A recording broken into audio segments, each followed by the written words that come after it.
Hello दोस्तों, my YouTube channel N math class में आपका स्वागत है। हम पढ़ रहे हैं क्लास 7 का मैथ और आज की क्लास में हम पढ़ने वाले हैं अध्याय 10 और टॉपिक का नाम है राशियों की तुलना। राशियों की तुलना जो है 4 पॉइंट से मिलकर बना है।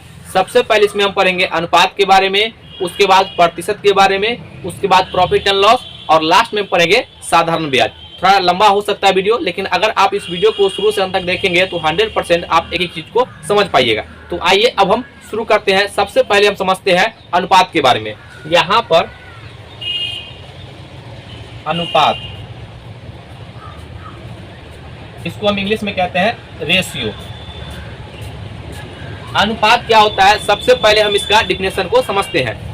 अनुपात कहता है कि दो समान राशियों के बीच अनुपात यह बताता है कि एक राशि दूसरी राशि से कितना गुना कम है या कितना गुना ज्यादा है। यहाँ पर देखिए, अगर दो नंबर है, अगर ए है और यहाँ पर अगर बी है, अगर इसको हमको अनुपात में दिखाना होगा तो सबसे पहले आपको सिंबल पता होना चाहिए। तो अनुपात का जो सिंबल होता है, ये कहीं पर भी ऐसा लग गया तो ये अनुपात को दर्शाएगा। ये अनुपात भी एक प्रकार का बट्टा होता है, इसको हम ऐसे भी लिखते हैं ए बट्टा बी या ए अनुपात बी।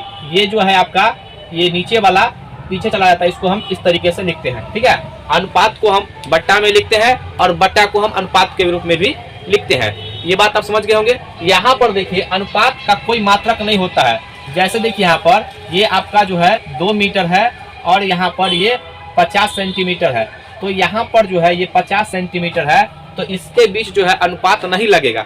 क्यों नहीं लगेगा? इसलिए नहीं लगेगा क्योंकि दोनों का मात्रक अलग अलग है। या तो सेंटीमीटर को मीटर में चेंज कर लीजिए या मीटर को सेंटीमीटर में चेंज कर लीजिए। तो यहाँ पर देखिए, हम मीटर को सेंटीमीटर में चेंज कर लेते हैं। तो यहाँ पर 2 गुना, यहाँ पर 100 सेंटीमीटर और यहाँ पर दोनों अनुपात लगा लेते हैं और ये 50 सेंटीमीटर।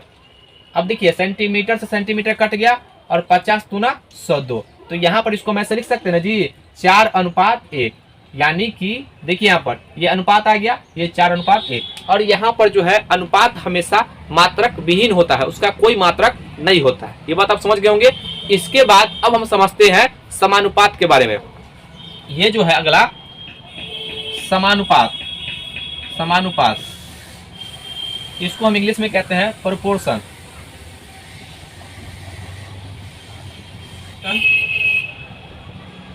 यहाँ पर देखिए, ये क्या है, तो जब 2 अनुपात अगर बराबर होंगे तो उसको वहां पर जो है समानुपात का चिन्ह लगता है। ये कैसे वर्क करता है, यहाँ पर देखिएगा, ये ए अनुपात बी और यहाँ पर जो है आपस में ये अब बराबर है सी अनुपात डी। तो यहाँ पर जो है इसको समानुपात में कैसे लिखेंगे, तो बराबर के सिंबल को हटा करके हम इसको ऐसे लिखते हैं ए अनुपात बी, और समानुपात के लिए आपको 4 जो देख रहे हैं ना, इस तरह का सिंबल यूज करते हैं, इसको हम कहते हैं समानुपात। यहाँ पर ध्यान से देखिएगा, ये जो है इसको ए और डी, ये ए और डी जो है इसको हम बोलते हैं बाह्यपद। क्या बोलेंगे इसको? बाह्यपद। और ये जो बी और यहाँ पर देखिए बी और सी जो है इसको बोलते हैं मध्यपद। क्या बोलेंगे? मध्यपद।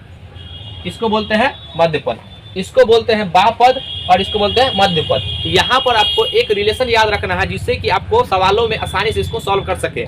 यहाँ पर देखिएगा, ये जो होता है ना, इसको हम ऐसे लिखेंगे, ये बाह्यपद का गुणनफल यानी ए गुना डी बराबर बी गुना सी होता है। बी गुना सी आपके जो सिलेबस में दिया गया जितना, उससे हम ज्यादा ही बताएंगे। बस आप इस वीडियो को कंटिन्यू देखते रहिए, ठीक है ना। यहाँ पर देखिएगा, ये जो है बाह्यपद का गुणनफल बराबर मध्य पद का गुणनफल के बराबर होता है। यहाँ पर हम हिंदी में भी लिख देते हैं, बाह्यपद का गुणनफल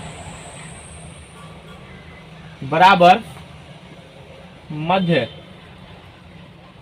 पद का गुणनफल। यहाँ पर देखिएगा, इस पर सवाल कैसे बनते हैं, सारे चीज को हम अच्छे तरीके से समझाएंगे। देखिए, सवाल इस प्रकार से पूछा जाएगा कि यहाँ पर 3 अनुपात x समान अनुपात 9 अनुपात ये 6 है। तो यहाँ पर हमसे पूछा गया है कि बताइए x का मान क्या होगा। अगर आपको ये फॉर्मूला पता नहीं होगा तो आपसे सवाल नहीं बनेगा। जैसे देखिए, यहाँ पर ये जो है आपको पता होना चाहिए बाह्यपद का गुणनफल। तो यहाँ पर है, देखिए इसको हम ऐसे लिख सकते हैं ना, इसको लिखेंगे देखिए बाह पद का, तो 3 गुना 6 अब बराबर मध्य पद तो x गुना 9। अब काट लीजिए, यहाँ पर देखिए 3 तिहाई 9 और 3 दूना 6, तो इसलिए x का मान कितना आ गया, x बराबर 2। तो यहाँ पर 2 इसका आंसर हो जाएगा। ये बात आप समझ गए होंगे। आइए पहले इसको मिटाते हैं, उसके जो आगे कंसेप्ट है वो समझाते हैं। इसके बाद अगला जो कंसेप्ट है आइए समझते हैं। एक है आपको सीधा समानुपात और दूसरा है व्युत्क्रमानुपात। इस पर कैसे सवाल बनते हैं एक एक करके आपको समझाते हैं। सबसे पहले हम कंसेप्ट को समझते हैं। सीधा समानुपात, आपको जो है यहाँ पर सीधा समानुपात डायरेक्टली प्रोपोर्शनल, यहाँ पर जो है सवाल बनता है इस प्रकार से, देखिएगा कहेगा आपसे कि 9 यहाँ पर जो है 9 मीटर ऊंचाई वाले पेड़ का जो छाया जो है ये 25 मीटर बनता है, 25 मीटर दूरी पर बनता है। तो बताइए यहाँ पर 24 मीटर ऊंचाई वाले पेड़ की छाया कितना बनेगा। तो यहाँ पर जो है ये सवाल है सीधा समानुपात। तो इसके लिए फार्मूला आपको पता होना चाहिए। इसके लिए फार्मूला आप ये याद कीजिएगा, L1 अपॉन L2 बराबर M1 अपॉन M2। ये क्या हुआ, यहाँ पर इसको आप याद रखिएगा, अभी आपको समझ में आएगा क्या लिखें। सो L1 का मतलब होता है यहाँ पर ये पहला जो पेड़ की हाइट है यहाँ पर लिखेंगे, और दूसरा पेड़ की हाइट कितना है 24 मीटर, इसको हम नीचे लिखेंगे। और इसका जो छाया बनता है कितना 25 मीटर, तो इधर लिखेंगे। इसका छाया कितना बनेगा पता नहीं है, तो नहीं पता है तो x मान लेंगे। अब यहाँ पर जो है x को हम सॉल्व कर लेंगे। तो देखिए यहाँ पर इसको हम पहले यहीं पर काट लेते हैं। देखिए इससे ही कट गया, और यहाँ पर 3 तिहाई 9 और 3 अठे 24, तो यहाँ पर कितना बच गया 3/8 बराबर 25 मीटर बटा x। यहाँ पर जो है अब देखिए x को 3 से गुना करेंगे, ये तो सॉल्व करने आता है, अगर नहीं आता है तो इसके बाद हम समीकरण बताएंगे तो आपको समझ में आ जाएगा। अब 8 को 25 से गुना करेंगे, कितना आ जाएगा, 8 को 25 से मल्टीप्लाई करेंगे तो देखिए यहाँ पर ये कितना हो जाएगा, x को फ्री करेंगे 25 अठे 200 और 200 मीटर अब बटा 3, ये इसका आंसर आ जाएगा। इसी को हम कहते हैं सीधा समानुपात। यहाँ पर इस प्रकार से इस सवाल बनता है कि देखिए यहाँ पर 9, यहाँ पर सवाल देगा 9 बल्ब की कीमत जो है कि कीमत यहाँ पर 9 बल्ब की कीमत जो है आपका 360 रुपया है। तो बताइए 12 बल्ब का कीमत क्या होगा, 12 बल्ब की कीमत कितना होगा। यहाँ पर जो है ये सवाल आपको डायरेक्ट समझ में आना चाहिए कि ये सीधा समानुपात का है, ठीक है ना। यहाँ पर देखिए 9 बल्ब को यहाँ सामने लिखिए, दूसरा बल्ब जो पूछा ये कितना है उसको नीचे, और टोटल ये 360 रुपया यहाँ पर रखेंगे और नीचे x है।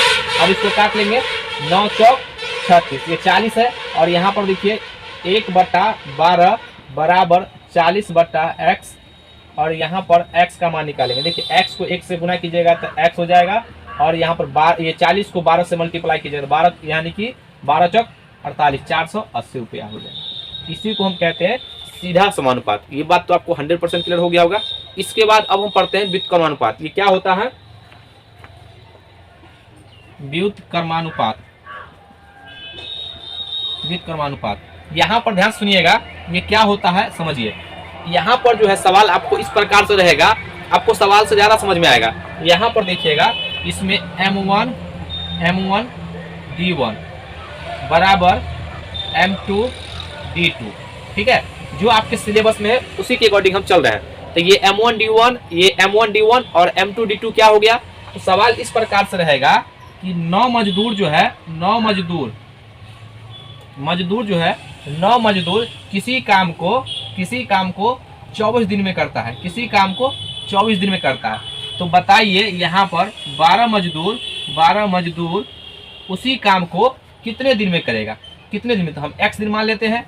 अब यहाँ पर आपको सवालों से क्लियर हो गया होगा कि कहाँ पर हमको सीधा समानुपात लगेगा और कहाँ पर हमको व्युत्क्रमानुपात लगेगा, ठीक है ना। यहाँ पर देखिए 9 मजदूर किसी काम को 24 दिन में करते हैं, तो 12 मजदूर उसी काम को कितने दिन में करेंगे, ये बात आप समझ पा रहे होंगे। अब यहाँ पर फॉर्मूला यूज होगा। देखिए यहाँ पर 9 मजदूर, तो पहला M1, अब देखिए ये D1 है तो दिन कितना लग रहा है, तो 24, ठीक है, बराबर में। उसके बाद 12 मजदूर 12, इसको दिन कितना लग रहा है x पता नहीं चल रहा है। अब यहाँ पर काटेंगे 12 दूना 24, तो यहाँ पर इसलिए x का मान कितना आ गया, ये 18। ये 18 दिन लगाएगा इसको काम को कंप्लीट करने में। ये बात आप समझ गए होंगे। इसी यहाँ पर जो था आपका अनुपात से रिलेटेड आपको इतना कॉन्सेप्ट पता होना चाहिए। ये बात क्लियर है। इसके बाद अब हम समझते हैं प्रतिशत के बारे में कि प्रतिशत क्या होता है, उसका क्या कॉन्सेप्ट है। आइए समझते हैं। यहाँ पर सबसे पहले हम लिखते हैं यहाँ पर प्रतिशत। प्रतिशत इसको हम इंग्लिश में कहते हैं परसेंट। यहाँ पर जो है देखिए, ये जो है ना दो टर्म से मिलकर बना हुआ है। पर का मतलब होता है 1, सेंट का मतलब 100, ठीक है ना, परसेंट। ये जो है रोमन टर्मिनोलॉजी से लिया गया है। प्रतिशत का सिंबल होता है इस प्रकार का, ये प्रतिशत का सिंबल है। ये जो है प्रतिशत का सिंबल है, ये हमेशा 100 लोगों के बीच के बात को बताएगा। जैसे यहाँ पे बताइए, हम लिखते हैं 20% विद्यार्थी जो है क्लास 10th में पास कर गया है। इसका मतलब वो ये हो गया, जो क्लास 10th में 100 विद्यार्थी में से 20 जो विद्यार्थी है वो पास कर गया, ठीक है ना। ये आपका 20% पास कर गया। हम यहाँ पर कहे कि 25% विद्यार्थी जो है फेल कर गया। इसका मतलब ये हो गया 100 विद्यार्थियों में से 25% विद्यार्थी क्या हो गया, फेल कर गया। अब यहाँ पर आपको ये पता होना चाहिए प्रतिशत को फ्रैक्शन में कैसे बदलते हैं, फिर फ्रैक्शन को प्रतिशत में कैसे बदलते हैं, फिर दशमलव को प्रतिशत में कैसे बदलते हैं। आइए समझते हैं। यहाँ पर देखिए, सबसे पहला प्रतिशत को भिन्न में बदले।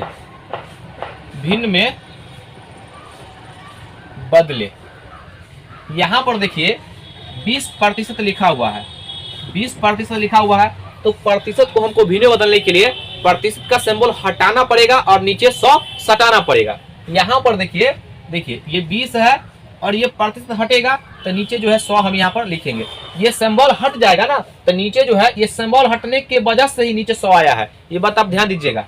तो यहाँ पर इसको काट लीजिए, 0 से 0 कट जाएगा। अब इधर बच गया 2 और इधर बच गया 10, तो 2 5 10, यहाँ पर 1/5 आ जाएगा। ये इसका आंसर हो जाएगा, ठीक है। एक और एग्जाम्पल लेते हैं। यहाँ पर देखिए 30% लेते हैं, 30%। तो यहाँ पर 30% को हम भिन्न में बदलते हैं, तो यहाँ पर लिखेंगे 30 अब बट्टा, ये परसेंट जो हटेगा तो नीचे जो है 100 आएगा। ये बात आप ध्यान दीजिएगा। इसको हटाएंगे तो नीचे 100 और एक 0 से 0 कट जाएगा। अब क्या दोनों के बीच कोई कॉमन है, नहीं है, तो यही इसका आंसर हो जाएगा 3/10। ये इसका आंसर हो जाएगा। ये बात आप समझ गए। यहाँ पर अगर प्रतिशत को हटाना पड़ेगा तो नीचे 100 लिखना पड़ेगा। ये बात आप समझ गए होंगे। अगला जो कॉन्सेप्ट है, भिन्न को प्रतिशत में बदले। प्रतिशत में बदले। यहाँ पर देखिए हम आपको भिन्न लिखेंगे। जैसे यहाँ पर इस प्रकार से दिया रहेगा, देखिए ये आपको दिया रहेगा 2/5। 2/5 भिन्न दिया गया है, इसको प्रतिशत में बदलना है। तो कैसे बदलेंगे, ध्यान से सुनिएगा।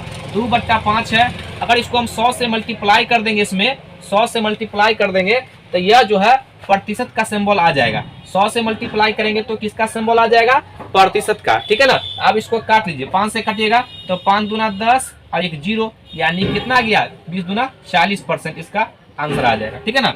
यहाँ पर जो है अगर 1/10 दिया रहेगा भिन्न, इसको प्रतिशत से बदलना है तो 1/10 लिखेंगे और यहाँ पर प्रतिशत को, ये भिन्न को प्रतिशत में बदलना है तो 100 से मल्टीप्लाई कर देंगे और ये सिंबल लगा देंगे, ठीक है ना। अब देखिए एक 0 से 0 कट जाएगा तो यहाँ पर हो जाएगा 10%। ये बात आप समझ गए होंगे कैसे भिन्न को प्रतिशत में बदलते हैं और कैसे प्रतिशत को भिन्न में बदलते हैं। यहाँ पर अगला जो कॉन्सेप्ट है, दशमलव। ये तीसरा हो जाएगा आपका दशमलव को प्रतिशत में बदले। प्रतिशत में बदले। यहाँ पर देखिए दशमलव दिया रहेगा, उसको हमको प्रतिशत में पूछा जाएगा। तो देखिए हम यहाँ पर लिखते हैं सवाल 0.05, ये दशमलव है, इसको प्रतिशत में बदलना है तो कुछ नहीं करना है, इसमें 100 से बस मल्टीप्लाई कर दीजिए, कुछ भी रहे 100 से मल्टीप्लाई और ये आपका सिंबल लगा दीजिए, ठीक है ना। अब यहाँ पर जो है इसको सॉल्व करना रह गया है, तो ये हटेगा दशमलव, तो नीचे क्या आएगा, 2 0 और 2 0 से 2 0 कट जाएगा, तो यहाँ पर कितना आएगा, ये आपका 5%। ये बात आप समझ गए होंगे। यहाँ पर एक सवाल है, किताब का ही सवाल है, 0.004 है, इसको प्रतिशत में बदलना है, ठीक है ना। तो कैसे बदलेंगे, ये टेक्स्ट बुक का क्वेश्चन भी है, ठीक है ना। तो यहाँ पर देखिए, इसको हम कुछ नहीं करना है, 0.004 और इंटू 100 कर देना है और प्रतिशत का सिंबल लगा देना है। अब यहाँ पर ध्यान से देखिएगा, ये दशमलव हटेगा तो 1 2 3, तो दशमलव यहाँ पर 1 पर 3 को सुनना होगा और 2 जीरो से 2 जीरो कट जाएगा। अब यहाँ पर देखिए क्या हो जाएगा, यहाँ पर 4/10%, और यहाँ पर जो है इसको फिर हम पॉइंट में लिखेंगे तो 0.4%। ये बात आप समझ गए होंगे। तो इस तरीके से भी ये पॉइंट में घबराना नहीं है, ये भी प्रतिशत के रूप में है, ठीक है ना। ये बात आपको समझ में आ गया होगा। अगला जो कॉन्सेप्ट है, अगर मिश्रित भिन्न में प्रतिशत दिया रहेगा तो उसको हम भिन्न में कैसे बदलेंगे, आइए समझते हैं। यहाँ पर देखिएगा, ये चौथा जो कॉन्सेप्ट है, ये चौथा कॉन्सेप्ट है, 3/1/4% है, ये दिया गया है। इसको जो है हमको भिन्न के रूप में बदलना है। इसको कैसे बदलेंगे, तो सबसे पहले क्या कीजिएगा, इसको तोड़िएगा। यहाँ पर प्लस का सिंबल होता है, बता चुके हैं, तो इसको तोड़ते हैं तो 4 3 12 1 13, तो यहाँ पर हो जाएगा 13/4%। और प्रतिशत ये सिंबल हटेगा तो हम बता चुके हैं यहाँ पर कि नीचे 100 आएगा, ठीक है ना। तो यहाँ पर इसको हम लिखेंगे ना जी, 13 यहाँ पर कितना आ जाएगा, ये 13/4 और मेन बटा तो ये 100 है, तो ये 100 जो है और किसी भी नंबर के नीचे 1 छुपा रहता है, ये आपस में पलट जाएगा, समझ रहे हैं ना। तो ये आ जाएगा 13 और यहाँ पर डायरेक्ट हम यहाँ पर लिख देंगे 400, 13/400। ये जो है क्या आ गया, ये भिन्न के रूप में आ गया, ठीक है ना। अगला जो होगा देखिए, यहाँ पर 20/1/4% है, इसको हमको फ्रैक्शन में बदलना है। तो कैसे बदलेंगे, तो देखिए यहाँ पर 20 चौक 80 और 1 81, यहाँ पर लिखेंगे 81/4%। अब डायरेक्ट बदलना नहीं, तो यहीं पर 100 लगा देंगे, ठीक है ना। तो 81 अब बटा यहाँ पर 400, ये इसका आंसर हो जाएगा। ये बात आप समझ गए होंगे। इसको मिटाते हैं। इसके बाद परसेंट में एक पॉइंट और है, उसको हम आपको समझाते हैं। अगला जो कॉन्सेप्ट है, किसी वस्तु के मूल्य में वृद्धि या कमी प्रतिशत के रूप में कैसे निकालेंगे, आइए समझते हैं। यहाँ पर देखिए, पहला कमी या वृद्धि प्रतिशत के रूप में, प्रतिशत के रूप में निकालें। ध्यान से देखिएगा, हम 1-2 एग्जाम्पल लेते हुए आपको समझाते हुए चलेंगे, ठीक है ना।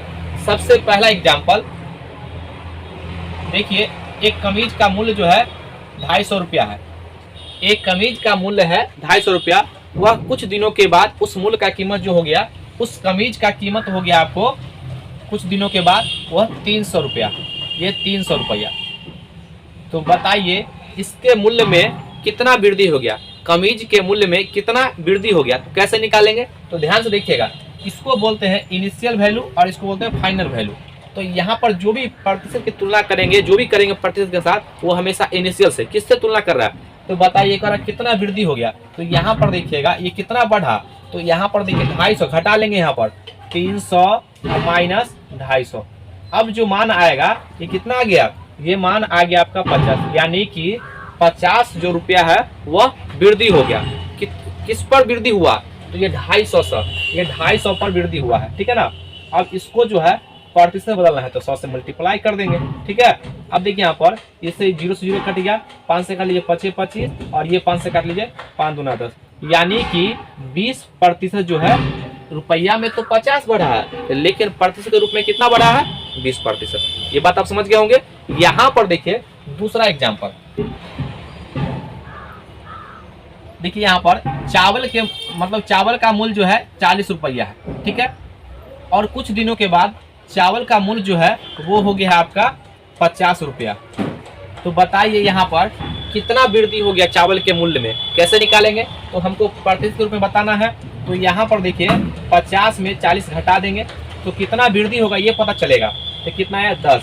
अब 10 को प्रतिशत में बदलना है, तो इसमें यह क्या करेंगे हम, ये शुरू में देखिए किस पर हमेशा किस पर बढ़ा है, तो स्टार्टिंग वाला पे ना 40 वाला पे, ठीक है, बेस आपका वो रहेगा, ठीक है ना। ये 40 और प्रतिशत बदलना है तो 100 से मल्टीप्लाई कर देंगे, ठीक है। काट लीजिए यहाँ पर, और 4 से काटेगा तो यहाँ पे कितना 4 दूना 8 4 5 20, यानी कि 25% वृद्धि हो जाएगा। तो यहाँ पर देखिए 40 से 50 हो गया, तो सिर्फ आपको दिखाई दे रहा है कि 10 रुपये वृद्धि हुआ है, लेकिन प्रतिशत रूप में कितना बोलेंगे, 25% वृद्धि हो गया है। ये बात आप समझ रहे होंगे। अब हम कमी वाले में देखते हैं कि प्रतिशत रूप में कमी कैसे निकालेंगे। देखिए यहाँ पर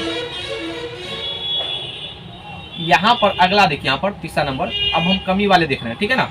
यहाँ पर देखिए किसी कमीज का कीमत जो है यहाँ पर 250 रुपया है, 250 रुपया है कमीज का कीमत, लेकिन कुछ दिनों के बाद उसका कीमत जो है 225 रुपया रह गया है।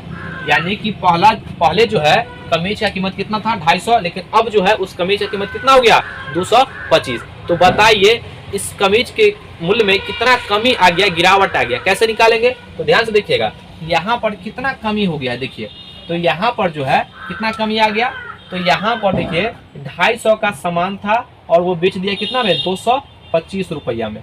तो यहाँ पर कितना आया, यहाँ पर घटा लेंगे तो यहाँ पर प्लस में ये आपका आ जाएगा 25, ये जो है कमी आ गया। अरे भैया ज्यादा में से कम घटा लीजिए या कुछ में से आपको सिर्फ आपको डिफरेंस लेना है कि कितना कमी आ गया, ठीक है ना। तो ये जो है आपका 25 रुपया कम हो गया, कितना पर, ये 250 पर, कितना पर 250 पर। अब इसको जो है हमको प्रतिशत में बदलना है, ठीक है ना। तो प्रतिशत बदलना है, इधर जो है 100 से मल्टीप्लाई कर देंगे, ठीक है। 25 से काटेंगे 10 मतलब कट गया और ये 10 से 10 कट गया, तो यानी कि 10% का कमी हो गया। ये बात आप समझ रहे होंगे 10% कैसे कमी हो गया। सो यहाँ पर देखिएगा ये चौथा एग्जाम्पल, देखिए 400 रुपया का एक रेडियो है, ठीक है ना। 400 रुपया का एक रेडियो है और उस रेडियो को 350 रुपया में बेच दिया गया। 400 रुपया का रेडियो था उसका दाम, लेकिन बेच दिया कितना में 350 रुपया में। तो उस रेडियो के मूल्य में कितना कमी आ गया। तो यहाँ पर तो आप देखेंगे तो कहिएगा, देखिए यहाँ पर इसका डिफरेंस निकालिएगा तो 50 रुपया कमी हो रहा है, लेकिन प्रतिशत रूप में कितना कमी हो रहा है ये आपको पता करना पड़ेगा। तो देखिए जितना कमी आया है उसको ऊपर लिखेंगे, जितना कमी या ज्यादा जो भी रहे उसको ऊपर लिखना है, और कितना पर, स्टार्टिंग वाले पर हमेशा कितना पर, देखिए 400 पर, 400 पर में कमी आया है। और यहाँ पर प्रतिशत बदलेंगे तो 100 से मल्टीप्लाई कर देंगे, 2 जीरो से 2 जीरो कट गया, इसको काटेंगे 2 और ये काटेंगे 25, यहाँ पर आ जाए कितना 25/12, 25/2, 12 नहीं होगा, काटेंगे तो यहाँ पर हो जाएगा 12 सही 1/2%। ये इसका आंसर हो जाएगा। ये बात आप समझ गए होंगे। यहाँ पर जो था प्रतिशत का इतना कॉन्सेप्ट था।